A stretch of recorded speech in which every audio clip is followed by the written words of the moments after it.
7th and afternoon.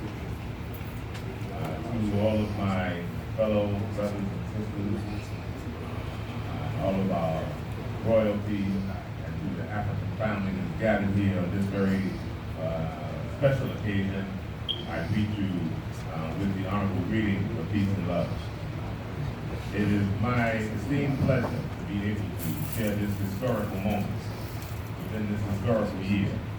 1 year ago, I was here in the U.S., specifically in Washington, when the President of the Republic of Ghana came to announce the year of return. And when that announcement was made, very few people really had an understanding, an idea of what the year of return was really all about.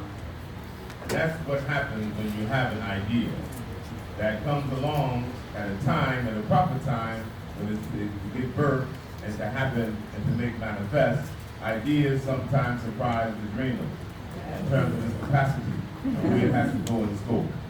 I can truly say that this year of return has had a package full of multiple gifts, bringing out the dream of our ancestors who talked about this reunion of the African family coming into a reality. And a person as a Kohen, a rabbi, I like to really lean upon the spirituality of our ancestors. And I believe that there are certain cycles in time that are sacred. And this is one of those cycles. This whole thing started with the commemoration of the 400-year anniversary of a part of our history as Africans taken from our motherland to the diaspora. We know that this history is longer than 400 years. But the 400 years cannot be ignored because it is also significant. There's a landmark in there. And that the President of Ghana at least was visionary enough to say that something significant should happen on the African continent.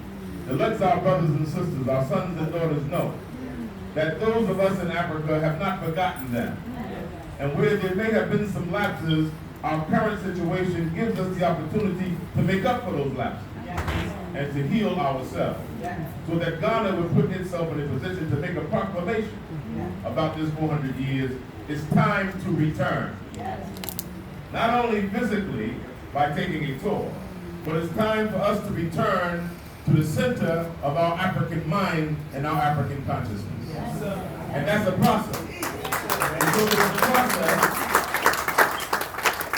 process that removed us from our African thought. It was one thing to capture our ancestors and to put them in dungeons and to put them on boats and to change their geographical location. But it was a hard time capturing the African mind and removing our African mind from us, and there was a process involved, and they were not successful in removing the African mind out of every African in the diaspora. And our presence here is a testimony to that. All the years that they talk about slavery, they minimize the talk about resistance. So when the president put this call out, it was called, first of all, to those of us who have maintained the resistance, kept the love for Mother Africa in our heart. Come on. So when I say that we are in a historical moment. 100 years ago, our ancestors were another historical point. We rose up as African people with the call of the Honorable Marcus Mosiah Garvey, who said, back to Africa. 1919 was one of the greatest years of the UNIA. We're 100 years away from that, and the ancestral call is calling out in our DNA.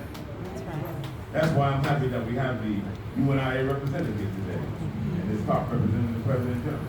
Because we have to know that we're operating in a historical context. And we have to know that we have the support of our ancestors and the initiative that we are taking this journey. So this is not a time for preaching or not even teaching. This is the testimony. But I have to set it up. Because my portion today is to say that, give a small testimony of what it is like to return home. I returned back home this month, 25 years ago, my anniversary. I left here in October of 1994 and made my residence in Ghana. I moved out on faith.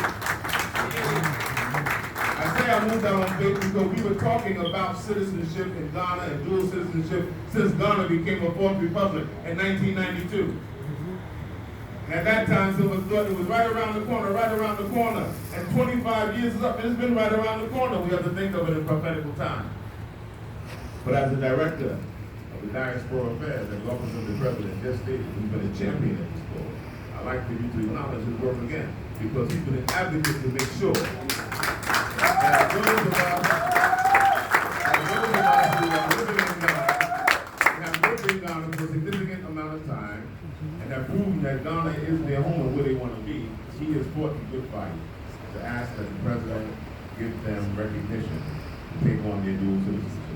So over 250 Africans from the diaspora, the United States, Caribbean, and all over, who have applied for their interview, and as he stated here today, will soon be awarded their citizenship. The president dream today that we're supporting comes from one of our royalty in Ghana, who was inspired a year ago by the president's proclamation of the year of return. And the vision he had was that something tangible should go along with this. Tangible as land being offered to those who are serious about returning from the diaspora and want to make an attachment, because our detachment was in so many compartments, as I just indicated, whether it's mentally, physically, or whatever. But we were taken from land.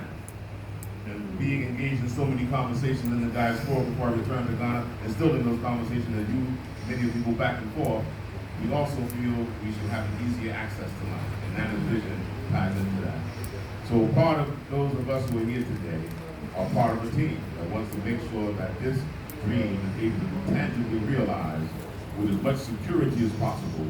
And all of us who are here today are committing ourselves to putting together the kind of process that could be believed in, trusted in, and working out the details and those things that will make you feel that coming out here today, having heard that offer, this is not some scheme or some game or anything else. This is the real deal that we're working out to make sure we work it out for the benefit of all of us. My time in Ghana, I've seen in the early days, few of us, that number has grown. Our community is growing. And thanks to some of the political atmosphere here in America today, the rest of the diaspora, people are reminding us, go back home, or go back to where you come from. This is a timely intervention. It's a timely intervention. But we know that it takes more than just enthusiasm. It takes hard work. It takes hard work. But one of the most serious things that was fractured in our departure from one another is our trust in one another. And we have to put serious effort into being able to rebuild that trust in one another by having integrity ourselves. And it doesn't begin with trusting in other leaders and other people and other groups and other organizations. It begins with your own self-integrity and trusting in yourself. Most of us don't trust ourselves, and that's why we can't trust another.